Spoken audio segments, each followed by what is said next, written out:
Today we are exploring the 6th floor of the Texas School Book Depository.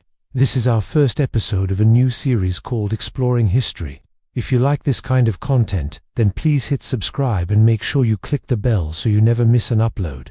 We're going to use the layout of the 6th floor as a map to guide us through the assassination of President John F. Kennedy. So let's start at the front door. We've already talked about how Kennedy was riding in the presidential limousine with his wife Jackie and Texas Governor John Connally and his wife Nellie. Their car passed the Texas School Book Depository, and right around here is when the fatal shots were fired. So we're gonna go up to the 6th floor and get closer to that window.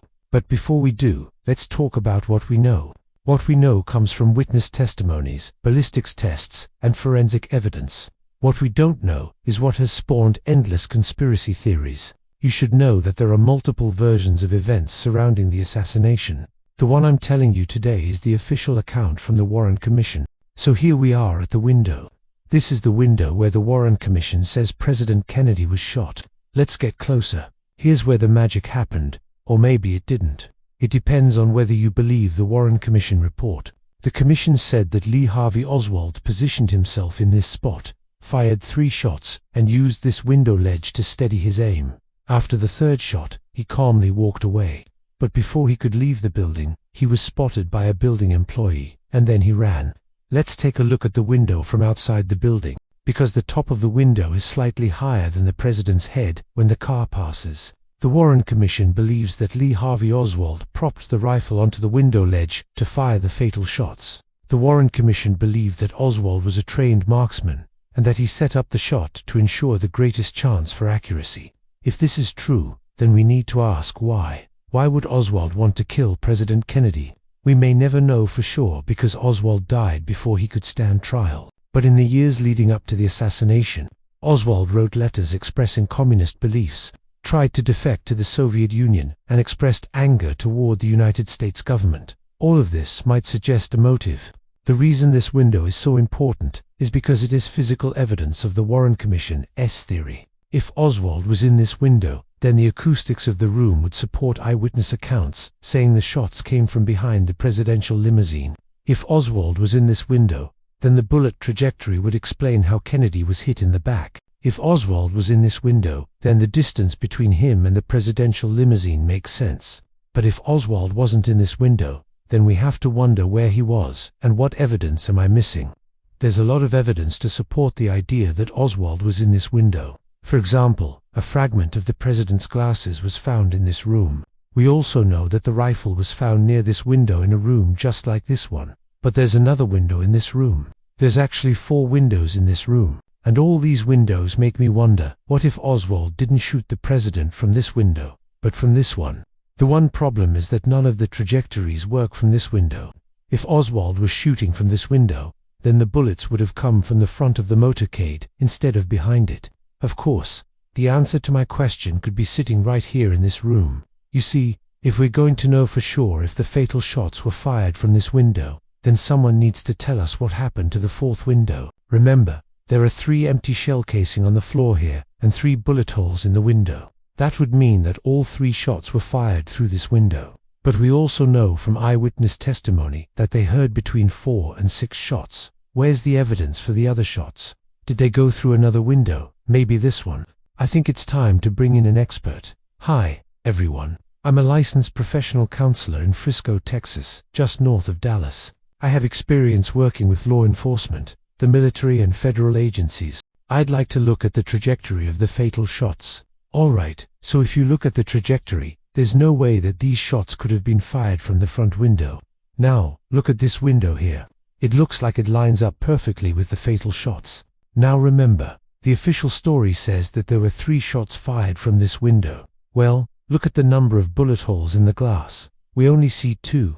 So if this is the window where the fatal shots were fired, then where's the 3rd bullet hole? Also, if the bullets were fired in this direction, then the speed of the bullets would put them far off their mark.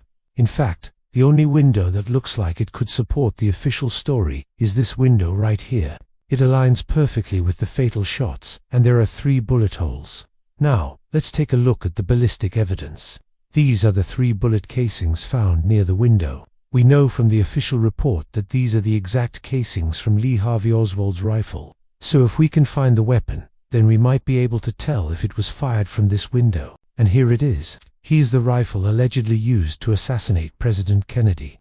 And here are the casings found near the window. So let's compare them. The first thing we can see is that the cartridge is completely different. What we have here are the Winchester cartridges that were found near the window. And here are the Western cartridges that were in the rifle. The next thing we can see is that the primer on the Western cartridge is much larger than the primer on the Winchester cartridge. This difference in size makes me wonder if we're dealing with two different guns here. In addition to this, the official report says that the rifle was found resting on a box with the stock of the gun at approximately eye level for Mr. Oswald. It also says that the rifle was lying in such a way that the bolt was closed, meaning that the chamber was empty. Now, if we were to take the official report at face value and assume that the shots were fired from this window, then I would expect to see 3 empty casings in the chamber. But look here. We see a full magazine with 14 rounds still inside. I think we need to take a deeper dive into this window. You guys see anything? Yeah? What's that right there? Looks like a bullet hole to me. This bullet hole does not appear in the Warren Commission report. According to their findings, all 3 bullets went through this window. So why would there be a 4th bullet hole in this window? Is it possible that there were 4 fatal shots? Or is it possible that the 4th bullet went through this window, not this one? Now, I'm not saying that Oswald didn't fire the fatal shots, but I am saying that there are things about the official story that don't make sense. So until someone can show me that this window tells a complete story, I think we need to keep an open mind about what happened here on November 22nd, 1963. It's amazing how many unanswered questions surround the Kennedy assassination. What we do know is that Lee Harvey Oswald was officially declared the lone gunman. What we also know is that there is not enough evidence to prove or disprove any of the hundreds of conspiracy theories.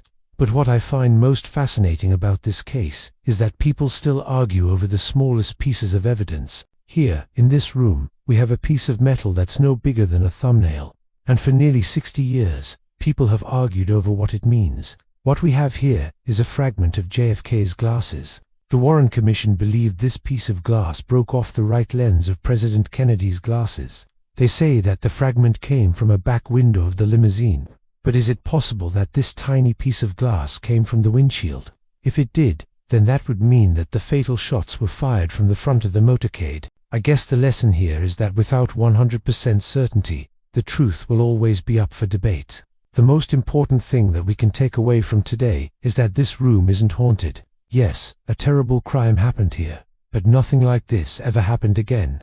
In fact, after the Warren Commission finished their investigation, this room was cleaned and sealed shut. The wall was patched and painted. The bullet holes were covered. This room was said to be forgotten. But today, this room is a window into the past.